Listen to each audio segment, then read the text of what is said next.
लग्नाचे दागिने म्हणजे श्रीमंत पेशवाई दागिने, नाशिकचे सुप्रसिद्ध सराफ मयूर अलंकार सराफ।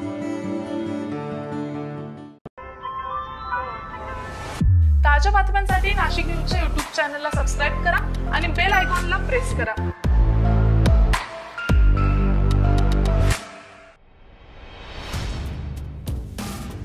अनाथ मुलीच्या असहाय्यतेचा गैरफायदा घेत अनाथाश्रमात तिच्यावर वारंवार अत्याचार करणाऱ्या संस्था संचालिकेच्या मुलाला उच्च न्यायालयानं दणका दिलेला आहे। पीडित मुलीनं खोटी तक्रार केल्याचा दावा करत आरोपीनं नाशिक सत्र न्यायालयानं सुनावलेल्या शिक्षेला आव्हान दिलेलं होतं। तथापि न्यायमूर्ती किशोर संत यांनी त्याचे अपील फेटाळले आणि 10 वर्षाच्या सश्रम कारावासाच्या शिक्षेवर शिक्कामोर्तब केलेला आहे।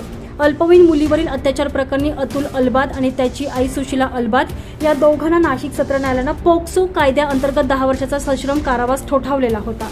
त्या शिक्षेविरोधात दोघांनी उच्च न्यायालयात अपील केलेलं होतं। मुलीने उशिराने तक्रार केल्याच्या मुद्द्यावरून अत्याचाराचा आरोप खोटा असल्याचा दावा आरोपीनं केलेला होता। त्यावर पीडित मुलीतर्फे ॲडव्होकेट यशोदीप देशमुख आणि ॲडव्होकेट वैदेही देशमुख यांनी जोरदार आक्षेप घेतला। अनाथ मुलगी त्या अनाथ आश्रमात राहत होती, तिला दुसरा आसरा नव्हता, त्यामुळे तिने आरोपीचे बळजबरीचे कृत्य मुकाट्याने सहन करणं स्वाभाविक होतं, असा युक्तिवाद ॲडव्होकेट यशोदीप देशमुख यांनी केला। त्यांच्या युक्तिवादाची गंभीर दखल घेत न्यायालयानं अतुल अलबादची 10 वर्षाच्या सश्रम कारावासाची शिक्षा कायम ठेवली। मात्र गुन्ह्याला प्रवृत्त केल्याचा सबळ पुरावा नसल्यानं संस्थाचालिका सुशीला अलबादची निर्दोष सुटका करण्यात आलेली आहे।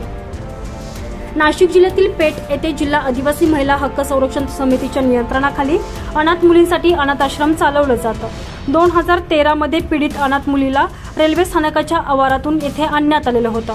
त्यावेळी ती अवघ्या 14 वर्षांची होती। 2017 मध्ये मुलगी 18 वर्षाची झाल्यानं तिची दुसऱ्या संस्थेत व्यवस्था करण्याचे प्रयत्न सुरू झाले। या दरम्यान संस्थाचालिका सुशीला अलबाद हिने तिला नाशिकच्या अनुरक्षण गृहात नेले। तिथे वैद्यकीय चाचणी केली असता मुलीवर अत्याचार झाल्याचं उघडकीस झालेलं होतं।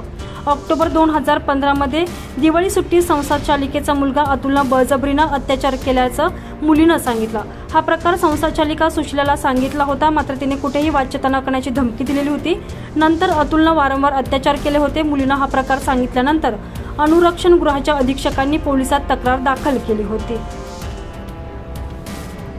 तुषार ढेपले, नाशिक न्यूज, नाशिक।